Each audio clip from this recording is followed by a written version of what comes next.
Getting a strategy map right for an organisation, I think it's absolutely crucial, because if you get the structure and shape and the right objectives on that, it makes a dramatic difference. I want to talk about a strategy map for a large retailer I worked on, admittedly quite a few years ago, but this one has some quite interesting subtleties on it. The first thing you will notice with this is we're doing the corporate strategy map, so there's obviously a cascade behind this. For the moment I just want to concentrate on the corporate one because it does set the context for much else. Now, there's really two major themes that they identified. One is they really wanted to differentiate themselves in the market whilst also being excellent at retailing, and if they managed to get that right, they would be able to deliver their overall retail proposition. Now, they wanted to deliver world-class shareholder returns, and that's about maximising innovative growth versus the core offering, whilst minimising costs and complexity. So, three major objectives that contribute to the overall picture financially. Now, at the customer level, they had 5 objectives. From the differentiating side, they wanted their customers, they believed that their customers wanted an inspiring, involving, engaging experience when they went into the retail outlets. I'll come back to why it's also other types of outlets. They wanted expertise. They expected this company to be an expert in their area and also someone they could trust. And that trust thing will, of course, go over the core offering as well as the new one. With the new offering, it was a particular, they actually had a whole pipeline, as we'll come to in a minute, a whole pipeline of new retail offerings that they were developing. And they wanted to demonstrate they were really the experts in because that gave them massive credibility and an edge in the market, and also to some extent differentiation in terms of price. They also wanted convenience as customers, so I needed it to be a convenient shop.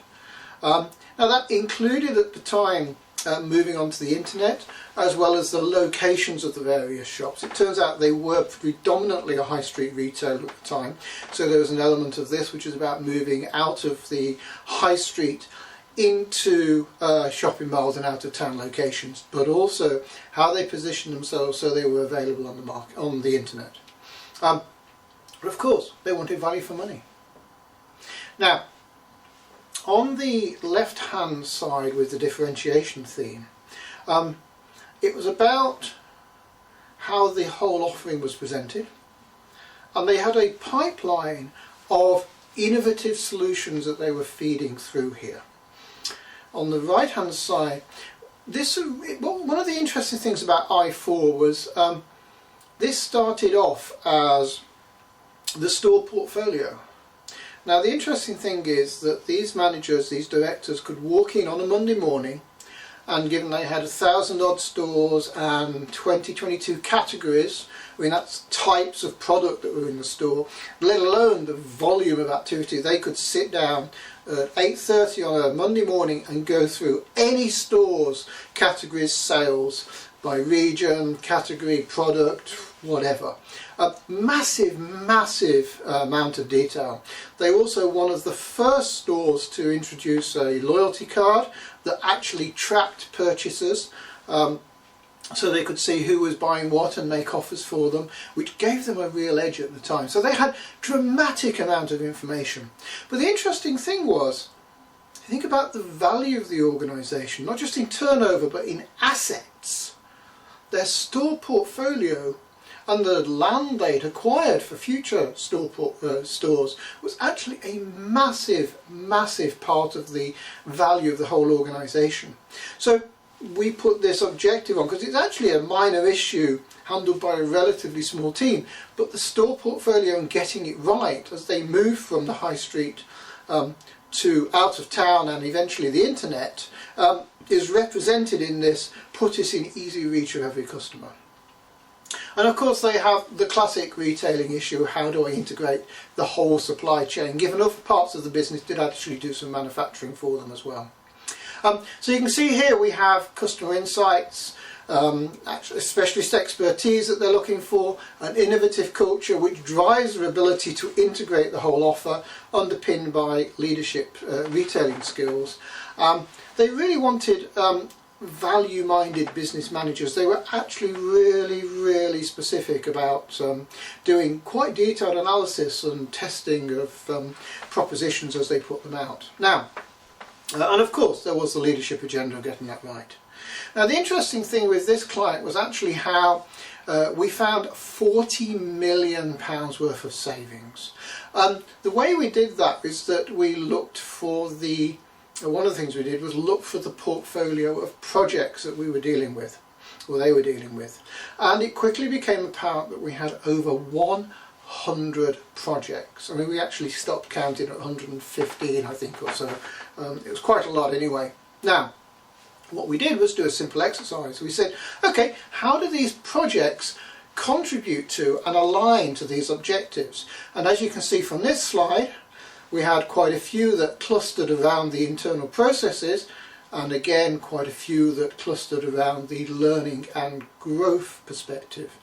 Now, what is interesting is two things here. Well, first of all, you don't need to see the detail of this to see that there are some projects that cluster dominantly around particular objectives, and others that are, should we say, relatively light. The other thing that happened, of course, is that some things would not be attached at all. So, were these really strategic in the sense that they actually drove change or not?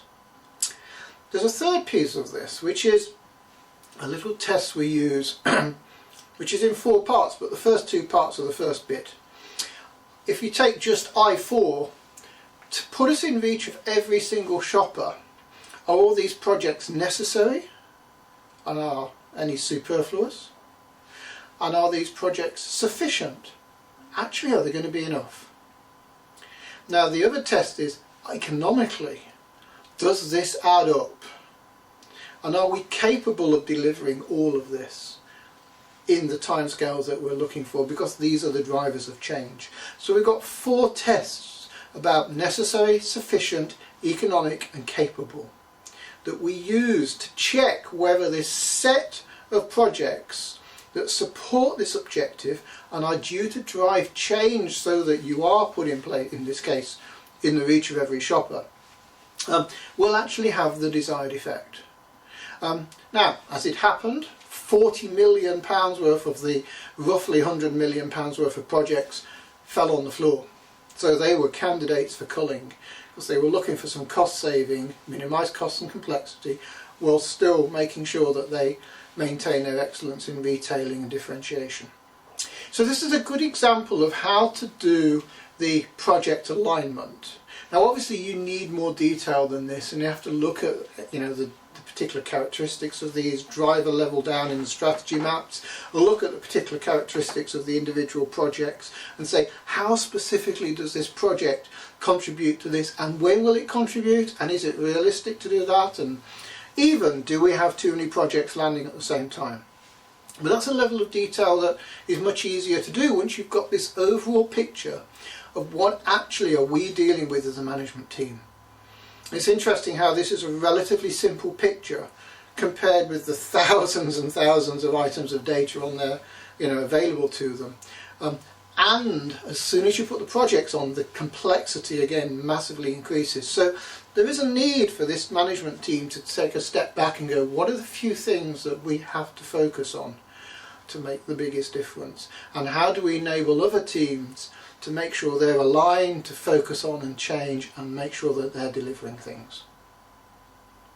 A little bit of information on this one. Over the next 2 years, roughly, this organisation managed to exceed their peers in the market they were dealing with by about 5 to 10%. Now, I'm not going to claim ever that it was down to this. I think, there's too many other things going on in an organisation of this size to claim that a particular individual project made a difference. But there were certainly things that were going on. One of my colleagues, one of the guys, people I worked with at the time, said they thought it was significant because they cascaded this ultimately all the way down to their individual stores. So each store had their own piece of this and what they had to concentrate on to make sure they contributed in part to aligning with the whole picture of, in this case, the strategy for this retailer and delivering their retail proposition.